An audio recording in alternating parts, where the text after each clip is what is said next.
नमस्कार दोस्तों, स्टडी विज्ञान प्रकाश में आप सभी का हार्दिक स्वागत है। लोअर पीसीएस की वैकेंसी उत्तर प्रदेश में लगभग 5 साल पहले आई थी और तब से लेकर अब तक नई विज्ञापन के बारे में कोई भी जानकारी प्राप्त नहीं हो रही है। खंड शिक्षा अधिकारी के बारे में अभ्यर्थी काफ़ी लंबे समय से प्रतीक्षा कर रहे हैं। जानकारी मिल रही है कि यूपीपीएससी के द्वारा अगले कुछ महीनों में खंड शिक्षा अधिकारी का विज्ञापन जारी कर दिया जाएगा, लेकिन इस बार पदों की संख्या को लेकर अभ्यर्थी चिंतित हैं क्योंकि संख्या काफ़ी कम दिखाई जा रही है।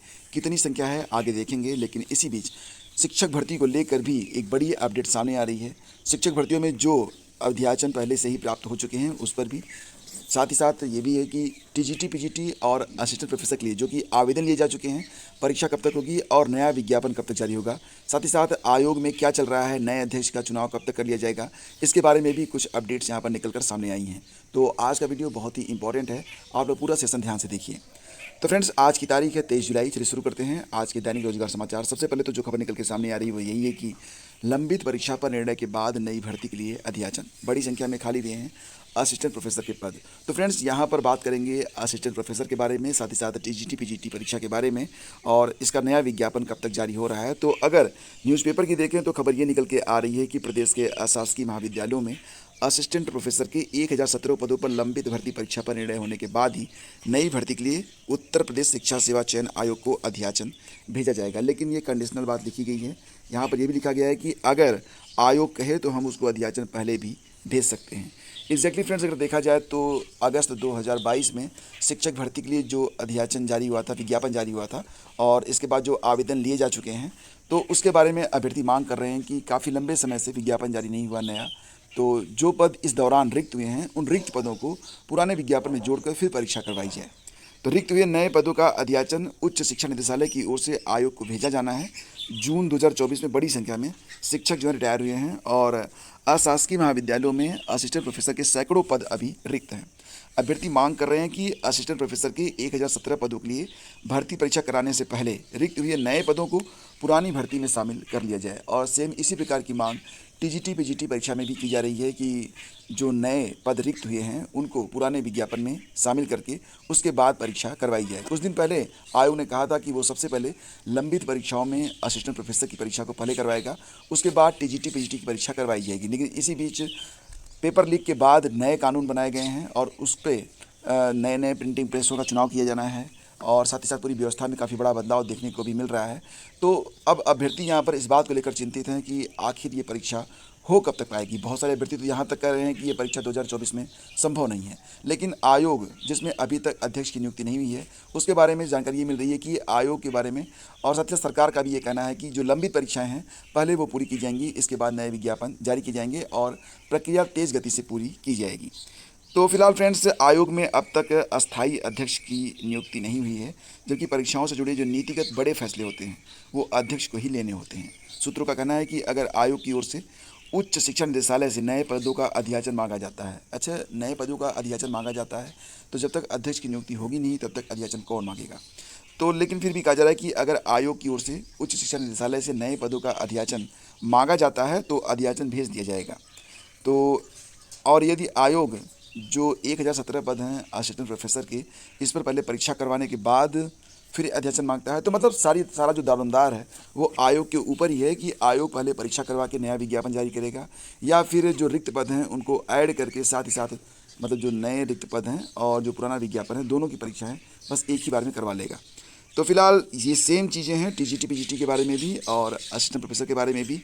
अब यहाँ पर पूरा दारोमदार जो है वो आयोग पर है कि आयोग 2 विज्ञापन जारी करेगा, मतलब एक विज्ञापन जो जारी हो चुका है उसकी परीक्षा लेने के बाद नया विज्ञापन, या फिर जो पुराना विज्ञापन है उसी में रिक्त पदों को जोड़कर नए तरीके से नए सीटों को ऐड करके परीक्षा करवा ली जाएगी।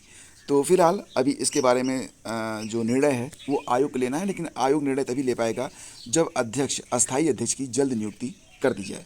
और फ्रेंड्स, इसी बीच खबर निकल के आ रही है कि खंड शिक्षा अधिकारियों के 89 पदों पर होगी भर्ती। तो प्रदेश में खंड शिक्षा अधिकारियों के 89 पदों पर भर्ती के बारे में बेसिक शिक्षा निदेशालय ने अध्याचन भेज दिया है। पहले तो ये बात क्लियर नहीं थी कि कितने पदों पर अध्याचन भेजा गया, लेकिन अब ये बात बिल्कुल क्लियर हो चुकी है कि 89 पदों पर अध्याचन भेजा गया है। तो पदों की संख्या लगभग तय है, आगे चलकर पद घट बढ़ सकते हैं, लेकिन 89 पद ये वास्तव में देखा जाए तो बहुत कम होंगे। और उसमें भी वर्गवार जब पदों का बंटवारा होता है तो हिस्से में कितनी कितनी सीटें आएंगी ये आप समझ पा रहे होंगे। पिछली बार जब विज्ञापन जारी हुआ था तो उस समय जो सीटों की संख्या थी काफ़ी अच्छी सीटों की संख्या 309 सीटें थी, उसके बावजूद 5,28,314 है। 5,28,000 314 अभ्यर्थियों ने आवेदन किया था। अब आप देख रहे हैं कि कितनी बड़ी संख्या में आवेदन होते हैं, और अगर इस लिहाज से देखा जाए तो फिर 89 पद ये तो ऊँट के मुँह में जीरे के बराबर है। फिलहाल अभी देखना ये है कि बीईओ के बारे में विज्ञापन जारी करने के बारे में आयोग क्या निर्णय लेता है। हालांकि जानकारी मिल रही है कि अगले कुछ महीने में यूपीपीएससी के द्वारा जो विज्ञापन है वो जारी किया जाएगा, तब तक पदों की संख्या में कुछ बढ़ोतरी भी देखने को मिल सकती है। और साथ ही साथ 5 साल में लोअर पीसीएस के पदों पर नहीं हुई भर्ती, जैसा कि आप लोग जानते हैं कि जब यूपीपीएससी लोअर पीसीएस के बारे में परीक्षा लेता था तो लगभग हर साल या अल्टरनेट ईयर पर परीक्षा हो जाती थी और भर्ती भी ठीक ठाक समय पर पूरी हो जाती थी। लेकिन जब से ये मामला यूपी ट्रिपल एससी को गया है, एक बार केवल परीक्षा हुई है, उसके बाद लोअर पीसीएस की परीक्षा हुई ही नहीं। हर साल बड़ी संख्या में अभ्यर्थी पीटी की जो परीक्षा होती है पीईटी, उस परीक्षा में बस इसी लालच में शामिल हो जाते हैं कि शायद पीटी के आधार पर ही लोअर पीसीएस आए, और इसके लिए बहुत बड़ी संख्या में अभ्यर्थी जो है पीटी की परीक्षा में शामिल होते हैं। लेकिन लोअर पीसीएस के बारे में कोई जानकारी प्राप्त नहीं होती है। अंततः यह भी प्रतीत हो रहा है कि 2023 का जो पीटी है उस पर भी लोअर पीसीएस के विज्ञापन जारी नहीं होंगे, और अंततः जो अभ्यर्थी हैं वो अब पीटी 2024 की तैयारी में भी लग चुके हैं, और जानकारी मिल रही है कि अक्टूबर-नवंबर के महीने में पीटी 2024 करवाई जाएगी।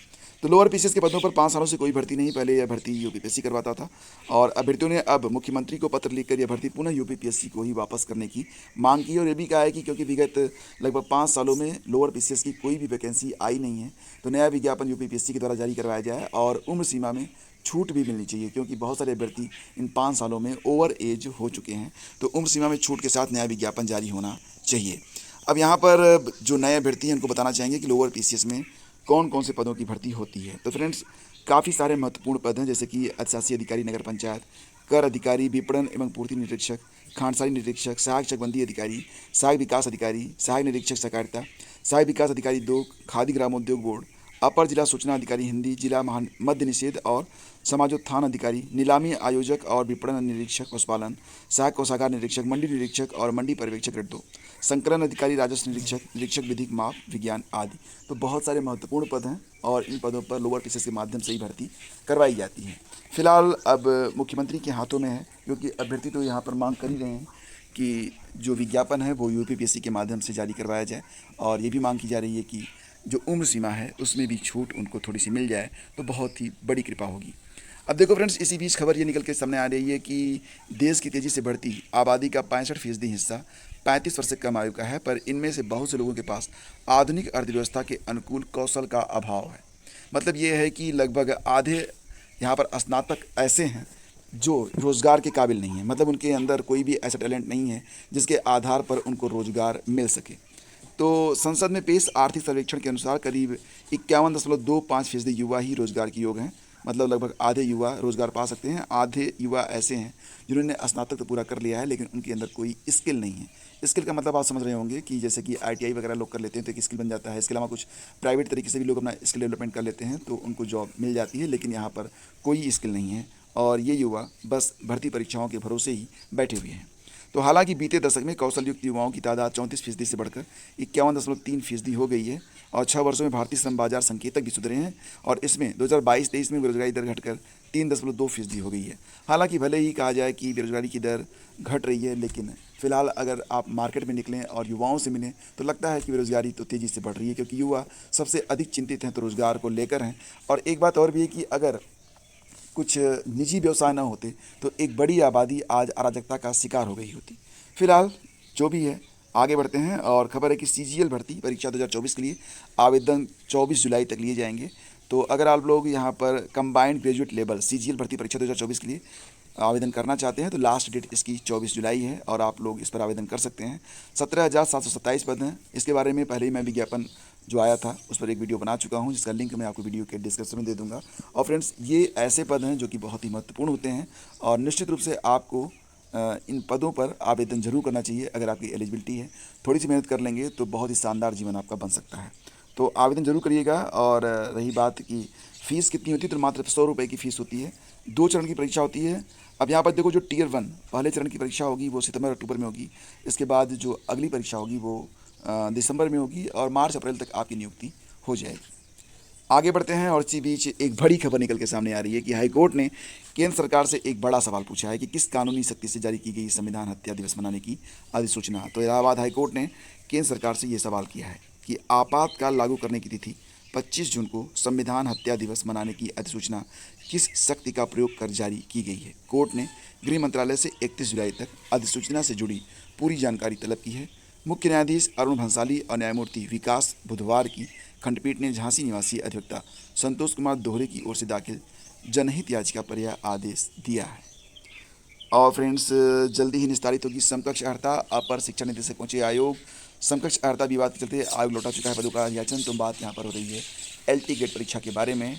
और जानकारी है कि राजकीय माध्यमिक विद्यालयों के लिए शिक्षक भर्ती समकक्ष अर्हता विवाद के चलते करीब 6 वर्ष से ये परीक्षा लटकी हुई है। समकक्ष अर्हता स्पष्ट न किए जाने से उत्तर प्रदेश लोक सेवा आयोग शिक्षा आयोग को अध्याचन भी लौटा चुका है। समकक्ष अर्हता का निर्धारण कर शिक्षा निदेशालय शासन को 2 बार पत्रावली भेज चुका है, लेकिन अभी तक ये सुलझ नहीं सका है। रिक्त पदों पर भर्तियां तेजी से पूरी करने के मुख्यमंत्री के निर्देश के बाद समकक्ष अर्हता स्पष्ट करने की दिशा में सार्थक पहल हुई है।